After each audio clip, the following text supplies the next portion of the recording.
पूरा जो बोकारो धनबाद में लोग उतरे थे इस पे आरसू और बीजेपी वाई के लोग हैं। क्यों नहीं 50 साल झारखंड मुक्ति मोर्चा का हुआ, गुरुजी दुमका जाते हैं, झारखंड मुक्ति मोर्चा का 50 साल धनबाद में मनाया जाता है। उस मंच से रूलिंग पार्टी के नेताओं का या ना उनका सामने आकर बोलने में क्या हर्ज है? हम उनसे सुनना चाहते हैं। अगर कोई भी विषय है तो किसी अन्य से ना सुनो कि मुख्यमंत्री को सामने आकर इस विषय को रखने में क्या दिक्कत है, क्या परेशानी? भाषा को लेकर जिस तरह से धनबाद वगैरह में जो माहौल है, मैं आपको ये बता रहा हूँ कि अस्मिता की ओर बढ़ रहा है झारखंड इस तरह से। नहीं, ये क्रिएटेड है, लोगों ने इसको क्रिएट किया है और किसी और को दोष नहीं, सरकार ने किया है। ये नोटिफिकेशन किसने निकाला? जिस भाषा विवाद को लेकर इतना बड़ा उन्नयन हो रहा है, गांव सामने आ रहे हैं, ये आवश्यकता क्यों पड़ी?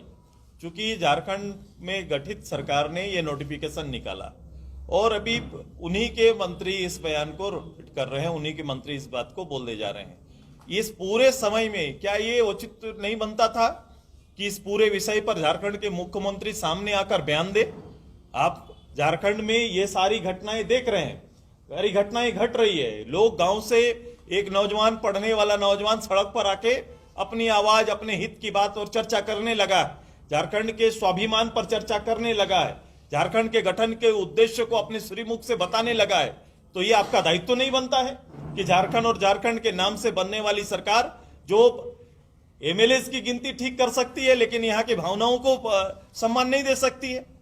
उनका फर्ज था कि सामने आते और इस विषय पर जो भी हुआ है उनको जवाब देना चाहिए था। कोई न जनप्रतिनिधि इससे भाग नहीं सकते हैं। चुप रहना, गलत चीज को बल देना होगा। इसलिए मैं ये सोचता हूं कि झारखंड के लिए अगर थोड़ा भी सोचते हैं तो तुरंत सामने आकर इसको स्पष्ट करना चाहिए, वरना सरकार का क्रिएट किया हुआ विषय है। सरकार उस 70 का वो मामला जिस तरह से आग लगाना फिर बुझाने का काम करना, अब वो पब्लिक उस तरह रही नहीं। पब्लिक सब चीज जानती है, जनता सब चीज, जनता को बोध है। अब देश दुनिया की हर घटना क्षणिक समय पर आ जाती है और आपका इतिहास आपका परिचय देता है। इसलिए ऐसी चीजों से बचे और हम सबका प्रयास है कि झारखंड में उनके उद्देश्य को सफल ना होने देना। जो उनका उद्देश्य है कि झारखंड में कोविड काल 2 साल उनका बीत गया, 2 साल में जो दायित्व उनका था, जो संकल्प उनका था, जो निश्चय उनका था, जो निश्चय की इतनी बड़ी पोथी जो उन्होंने बना के झारखंड के विश्वास को जीतने का या अपहरण करने का जो काम किया था, आज उस विश्वास तार तार हो रहा है। फिर से उन्हें फैला के लोगों का ध्यान भटकाने की ये कोशिश सरकार की। झारखंड के शिक्षा मंत्री इन दिनों काफी चर्चे में है, पुतला दहन तक किया गया है, क्या कहना चाहेंगे उनके स्टेटमेंट? वो एक चीज और बोल रहे जब उनका इंटरव्यू कर रहे थे कि सुदेश महतो किसी भी बात को खुलकर नहीं बोल रहे, भाषा विवाद है और भोजपुरी मगी का नाम नहीं ले रहे हैं। और जब उनकी सरकार थी तो द्वितीय भाषा में उनकी ही सरकार ने यहाँ पर भोजपुरी मगी और अंगिका को शामिल किया था।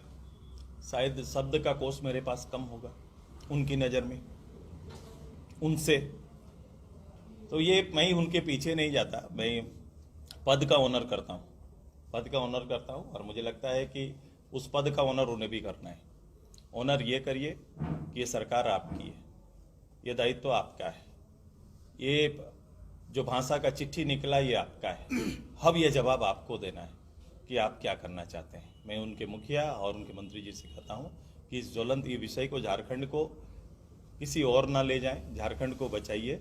और आपके पत्र ने जो चीजें कहा कि झारखंड के जो जमीर को हिलाया है उसे शांत करने की पहल करें। एक सुदेश जी, एक सवाल झारखंड में बड़ा घूम रहा है कि झारखंड में झारखंडी कौन है?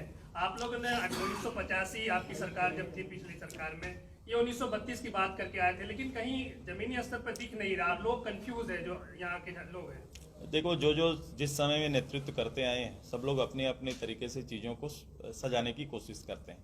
कोई समग्र झारखंड को सजाने पर जोर नहीं दिया। वही बोले संकीर्ण मानसिकता अपने वोटर तक ही जाती है और उनको लुभावने के लिए इस तरह की हरकत करते हैं जो बाद में उसको पछताना पड़ता है।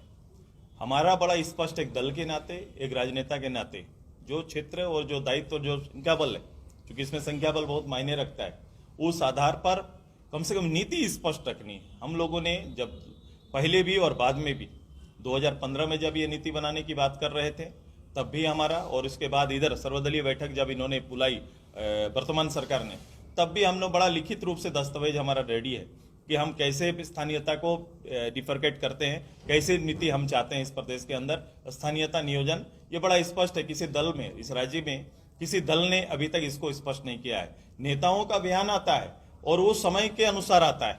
इस तरह के बयान से ना उसके दल के विचार स्पष्ट हो पाते हैं, ना वो इस राज्य को दिशा दे पाते हैं और स्थायित्व इस राज्य के लिए कोई निश्चय कर पाते हैं।